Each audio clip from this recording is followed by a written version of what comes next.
বিশ্বের সবথেকে বড় দুর্গা প্রতিমার কাছে আজকে আমি চলে এসেছি। আমার বাড়ি যেহেতু সোদপুরে, তাই সোদপুরের শহীদ কলোনি আমার বাড়ির ঠিক পাশেই। আমি 10 টাকা ভাড়াতেই চলে এসেছি এখানে ঠাকুর দেখতে। আর দেখো প্রচন্ড ভিড়, তার মধ্যেই কিন্তু আমরা লাইন দিয়ে ঠাকুর দেখে নিয়েছি। আর চারিধারটা খুব সুন্দর সাজিয়েছে, কারণ ওদের এবার 75 বছর।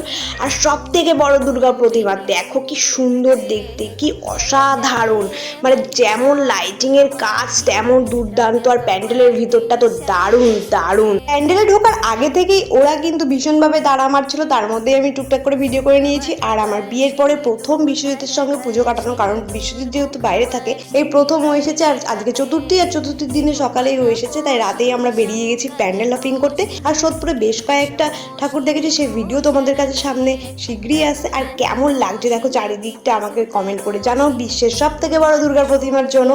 আর হচ্ছে বন্ধুরা, আমার ভিডিও দেখতে থাকো। বাই বাই, পরবর্তী ভিডিওতে দেখা হচ্ছে।